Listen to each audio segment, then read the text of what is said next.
Hi, this is the Orc Tactical Team, and what we're going to be talking about today is terrain in 8th. So I'd already gone back and talked about terrain in 7th and how you can use it to your advantage, but the game really changes at 8th, as it is in all aspects of 8th. And some of the biggest problems of it is that you don't pick your terrain anymore, whereas before you could decide, okay, I need more wolves, more woods, and I'll put them over here. I need to have more hills for my war machines. Also now terrain's all random, and even random to the fact that it could be that you're not even going to know what these woods do until you go into them. So at one point you could think that, oh geez, well maybe there are no tactics into terrain anymore, and that's completely false. There's still a lot of tactics to be done with terrain. Right away from the placement, when you start rolling your terrain, finding out what it is, you should be looking at it, deciding which part of those pieces of terrain could work best for your army, what ones could be work best for his army, and whereabouts you could even get some synergy between some of these things as well. So for example, if you know that you don't have a lot of war machines, they do, you want to keep the hill away, because the hill is still important in faith, because the true line of sight brings it up, could make it so some things like bolt throwers have an easier time to hit, or your archers have a clear line of sight, so they'll have an easier time to hit. And so if you have this hill and you don't want to make sure that they're going to have it, you could just put it at the side of the board, right? So no matter what happens, they can't get to it. Another thing is, if you're worried about, there's going to be a big combat in the middle, you just want to hold on type thing, well, if you have some piece of terrain that makes things stubborn, put that in the center. As a counter to that, if you're a combat army going after somebody and they've placed that thing to make themselves stubborn, if you got another piece of terrain, such as the one that makes you -1 leadership, you could put that near that, so at least they're stubborn on a lower leadership. So there's still this tactics to it, just trying to make sure that pieces of terrain are in the best place that they could be. Another one is, say, if it's in the watchtower, right? If you're playing the watchtower and you're placing terrain for that one, it could be that you're going to be putting terrain around that to try and help whether you're the attacker or the defender. So just trying to play around with those things. Now, after it's done, there's some key pieces of terrain that matter a lot. For a lot of the ones, it used to be if there's terrain on it, that's really going to funnel units because they can only go so fast in terrain. It was so slow, it was ridiculous. Whereas now, infantry can basically run through whatever piece of terrain. It doesn't even matter as long as it's not an impassable building. And but however, there still are some important differences, and some ones that I think people are not looking into so much. The first ones are the woods. Woods in 7th, as I said, there were the big deal, big advantage to skirmishers, and there still is an advantage to skirmishers, but I think people are not thinking of a little part of the rules. And what it is that infantry or other units, regular units in a forest, cannot be steadfast. Whereas if you're a skirmisher, you are always steadfast, stubborn when you're in this forest. So what this means is that if you're against a unit that has a whole bunch of ranks, and you know that you won't be able to break them because they're going to be stubborn the whole time, well, if you can find some way that you can bring the battle to be in that forest by, either baiting them or whatever it takes to get them into this forest, all of a sudden, if you hit them, you can totally destroy them because they're not going to be steadfast anymore. And you can now be using those skirmishers to make that happen. Let's say if you have these skink skirmishers, they're up there in the woods, they get hit, they might have 7 of them die, but as long as there's 3 of them there to stay stubborn and hold, all of a sudden you can flank. And it could be that while they charged those skirmishers, they brought themselves into the woods, so now they lost steadfast.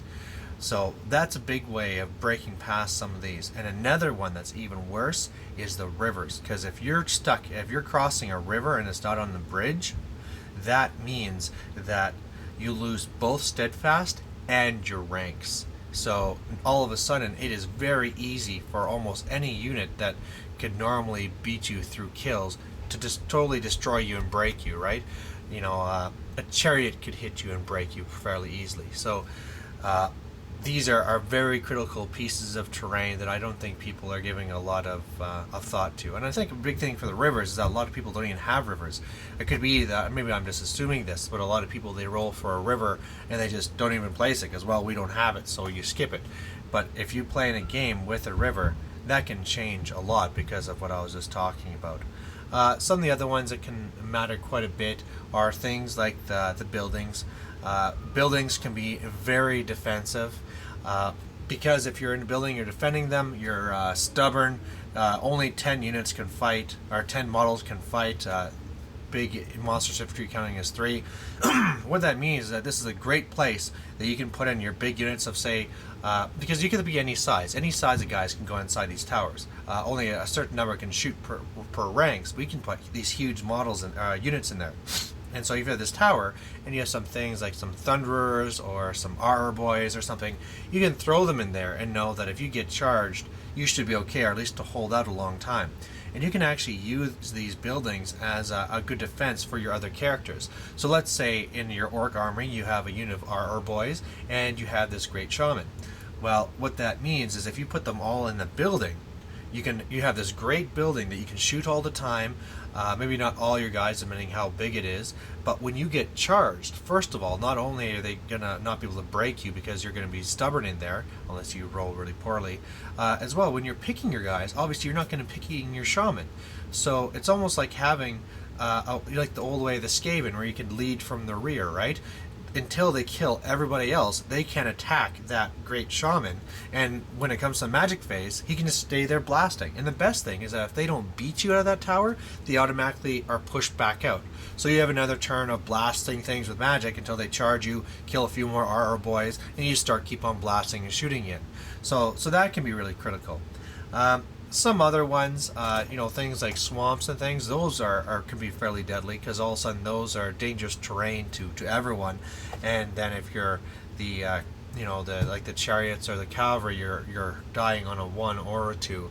So if you are lucky and you're a skirmisher, you can be using those to your advantage. So be trying to draw things in so that they take losses from these, but really don't take this as a real safety blanket.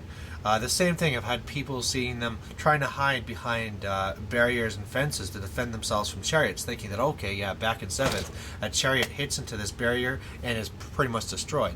Now, unless you're unlucky enough to roll a 1, it doesn't even matter. So the same thing going back to that swamp. If you're some unit thinking, oh, if you want to charge me, you have to go through this swamp. Well, they probably won't be losing all that much. So it can be a little bit of advantage, and so you have to be really careful to try and weigh that. That's a lot of stuff with talking about the terrain there.